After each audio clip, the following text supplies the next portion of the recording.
Halo guys, Assalamualaikum dan salam sejahtera. Kembali lagi bersama dengan saya di Tengku Channel. Jadi, pada kalian yang menonton video ini, didoakan agar semuanya dalam keadaan yang sehat ya. Dan apabila melihat tinggal 10 hari lagi Timnas Indonesia bakal akan menghadapi Timnas Arab Saudi. Dan juga pada 10 hari bulan 9 ini Timnas Indonesia akan menjamu Australia. Dan ini merupakan satu sejarah bagi Indonesia kerana telah lolos ya ke putaran yang ketiga, dan untuk Timnas Indonesia dia telah mengangkat nama Indonesia dan juga Indonesia satu-satunya di ASEAN ini yang telah berjaya melaju pada putaran yang ketiga. Apabila saya melihat apa kekuatan Timnas Indonesia sehingga mereka satu-satunya di ASEAN ini telah lolos ke putaran yang ketiga. Nah, bila melihat sejak hadirnya Pak Erick Thohir pada Timnas Indonesia, di situ banyak perubahan ya yang telah berlaku terhadap Timnas Indonesia. Salah satunya dari segi pengurusan Timnas Indonesia itu sendiri, sehingga apa yang berlaku pada saat awal kehadiran Pak Erick Thohir, dia telah membentuk mental pemain-pemain Timnas Indonesia itu dengan mengundang Timnas Argentina ke Indonesia untuk perlawanan persahabatan. Nah, di situ saya dapat mula melihat kewibawaan Pak Erick Thohir.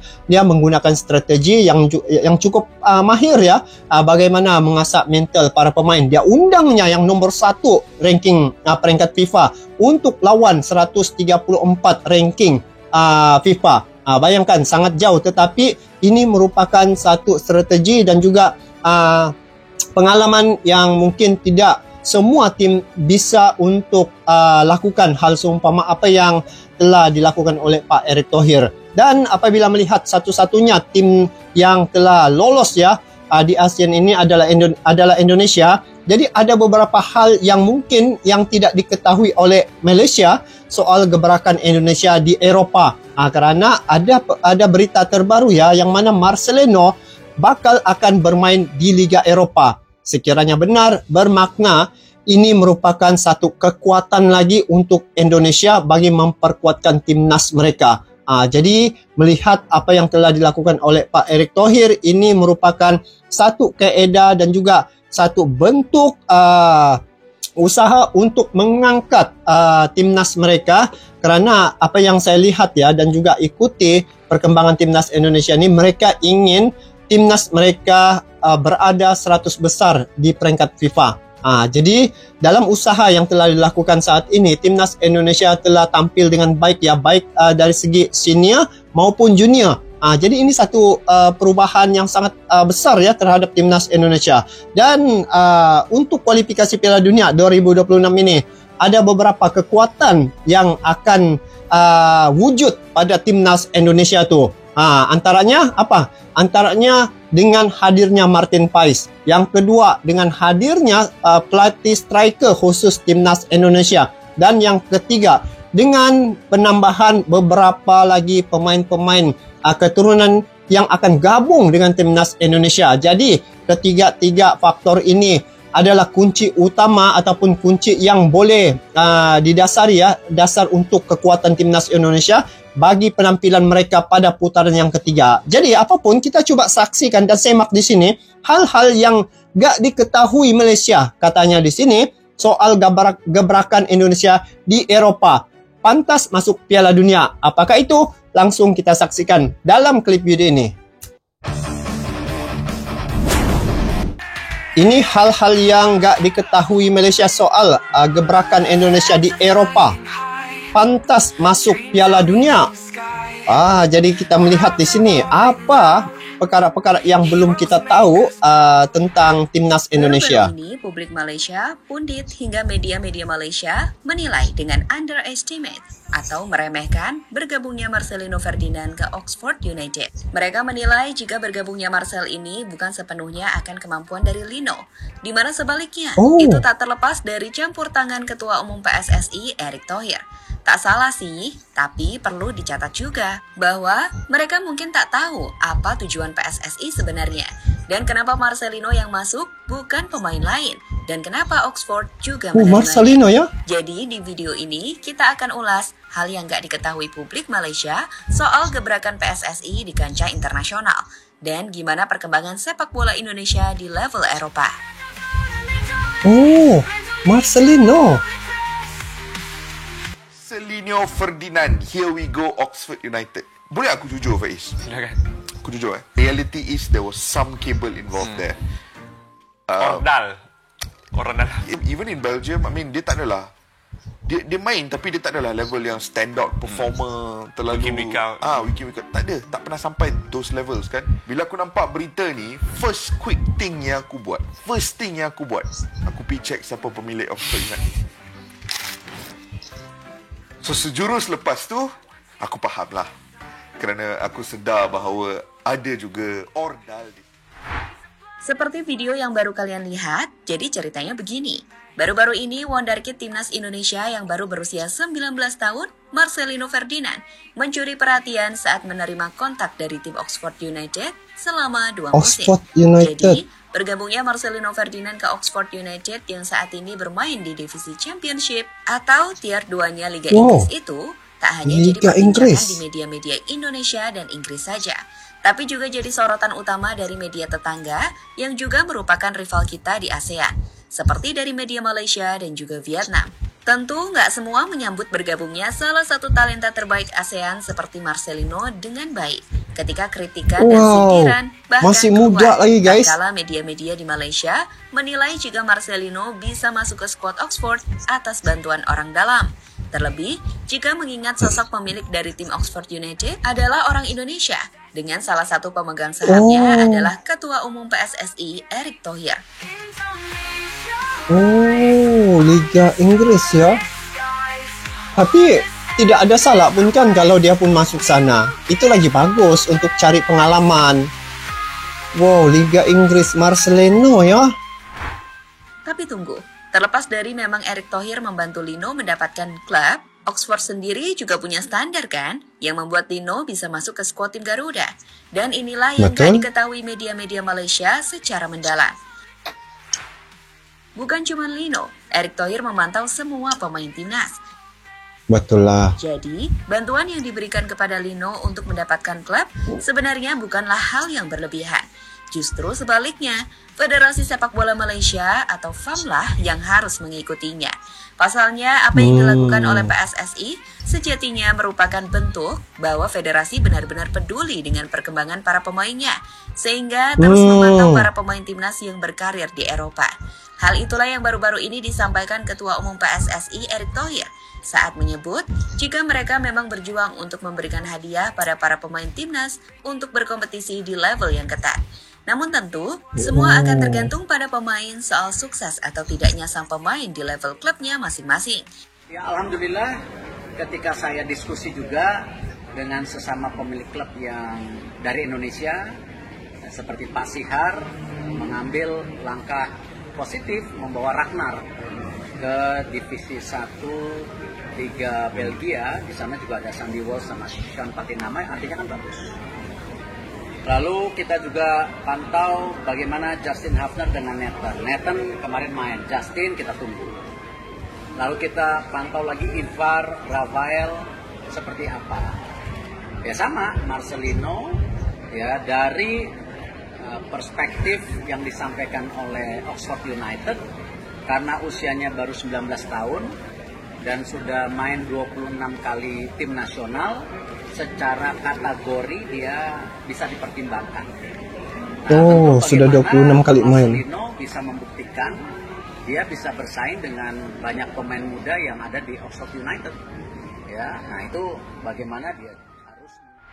Jadi sederhananya, gak cuma Marcelino yang dipantau, tapi semua, mulai dari Jay Itzas, Ragnar yang juga baru saja bergabung ke klub yang dimiliki pengusaha Indonesia, Nathan di Swansea, Justin Hafner, hingga pemain seperti Patinama, Sandy Walsh, serta Ivar, dan juga Rafael Strike.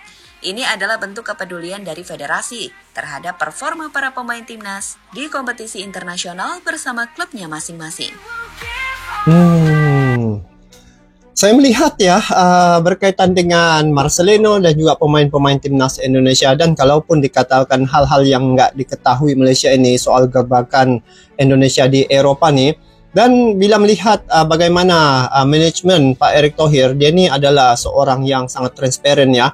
Dia tidak memilih buluh ataupun pilih kasih. Mana yang layak, dia pasti akan bagi ruang dan juga peluang. Seperti apa yang saya lihat pada penampilan Marcelino, dia sebenarnya walaupun dalam usia muda, tapi dia telah tampil 26 kali sudah dalam timnas nasional ya. Tim nasional Indonesia, dan inilah mungkin yang menarik minat ataupun Pak Erick Thohir lihat dia layak untuk dikembangkan karirnya dan juga pengalamannya bermain di Liga Inggris. Dan apabila Marcelino satu-satunya yang telah berjaya ke Liga Inggris, maka di sini dari segi pengalaman itulah yang sangat penting untuk memperkuatkan timnas Indonesia. Dan Pak Erick Thohir bukan menghantar sebarangan ya.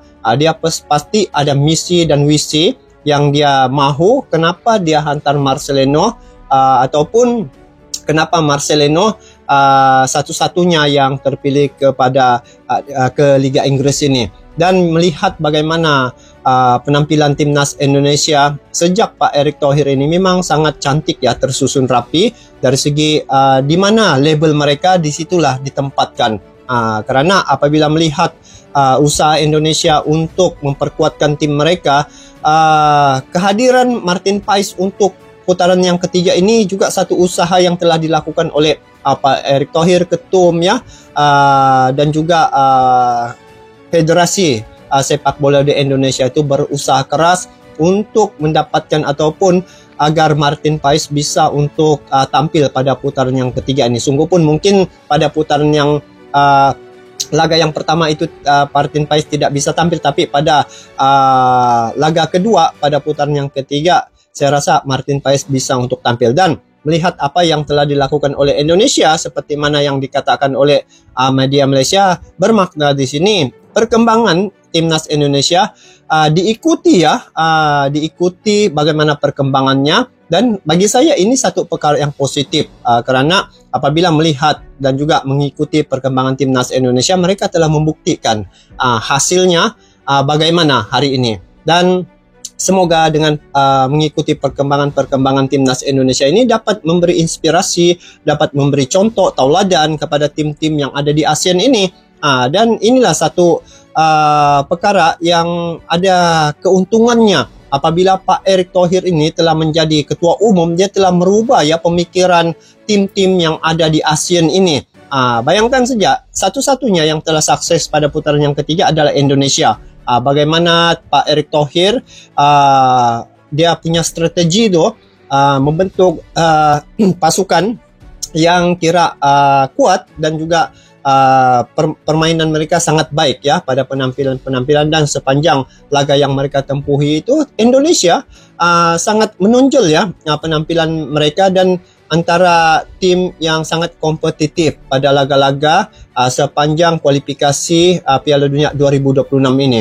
Dan bila melihat dengan apa yang dilakukan oleh Indonesia, sebenarnya itu akan membakar semangat juga ya tim-tim yang ada di ASEAN ini, supaya biar seiring seperti mana yang Indonesia lakukan. Bagi saya ini bukan perkara negatif, tetapi ini adalah perkara yang positif yang boleh mendatangkan kesan yang baik pada tim-tim yang lain di ASEAN ini supaya bisa bersaing dengan sehat. Jadi sekiranya tim-tim yang ada di ASEAN ini ingin maju sepak bola mereka, mungkin boleh digunakan seperti mana apa yang telah Pak Erick Thohir lakukan. Mungkin dari segi manajemen perlu transparan dan juga perlu betul-betul teliti, dan biarlah untuk menempatkan ketua umum itu biarlah seorang yang betul-betul ahli dalam sepak bola supaya dia dapat membentuk dan juga membawa sepak bola itu seperti mana yang telah dilakukan oleh Pak Erick Thohir. Jadi kalau dikatakan di sini hal yang tidak diketahui oleh Malaysia, mungkin ada beberapa perkara yang tidak terkeluar di publik, tetapi Indonesia mempunyai strategi. Ada perkara-perkara yang dia harus publikkan, ada yang perkara yang harus dia simpan. Sebab mungkin itu adalah strategi bagaimana untuk membentuk satu pasukan yang kuat. Dan apabila melihat Marcelino,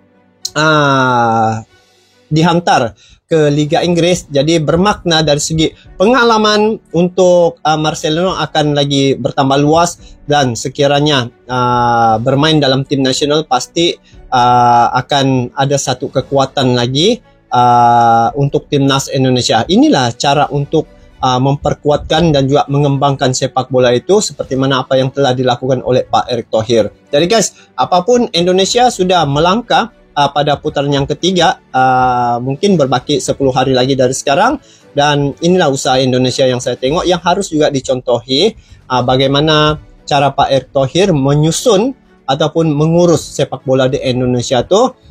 Dan hari ini ASEAN hanya dapat melihat bagaimana penampilan timnas Indonesia, karena tim-tim yang di ASEAN ini sudah berusaha tetapi tidak ada rezeki lagi untuk keputaran yang ketiga. Tetapi Indonesia antara tim satu-satunya yang ada di ASEAN ini yang telah berjaya guys, yang telah melaju pada putaran yang ketiga. Jadi saya kira info seumpama ini amat menarik dan juga amat berguna untuk memberi motivasi kepada tim-tim yang ada di ASEAN ini, karena apa yang telah dilakukan oleh Pak Erick Thohir secara tidak langsung juga membawa nama ASEAN ya. Ada juga wakil ASEAN untuk kualifikasi Piala Dunia pada putaran yang ketiga. Jadi tidak kosong ya. Bayangkan kalau tidak ada wakil dari ASEAN ini. Jadi kita juga mengharapkan tim-tim yang ada di ASEAN ini bisa seiring seperti mana Indonesia. Jadi apapun kita doakanlah timnas Indonesia pada putaran yang ketiga ini untuk kualifikasi Piala Dunia 2026 agar mereka tampil dengan baik, dan saya yakin dengan penambahan beberapa pemain dengan kekuatan-kekuatan seperti hadirnya Martin Paes, hadirnya pelatih striker untuk timnas Indonesia, dan juga hadirnya beberapa pemain keturunan yang akan gabung dengan timnas Indonesia untuk tampil pada putaran yang ketiga ini. Saya yakin timnas Indonesia akan dapat melakukan yang terbaik ya, berbeda dengan tim-tim yang ataupun berbeda corak permainan mereka, karena pada penampilan putaran yang ketiga ini mungkin ada strategi dan juga ada perkara-perkara yang akan di luar jangka yang pasti akan berlaku penampilan mereka nanti. Jadi itu saja untuk kali ini guys, kita bertemu lagi di video akan datang. Sampai jumpa lagi. Assalamualaikum warahmatullahi wabarakatuh.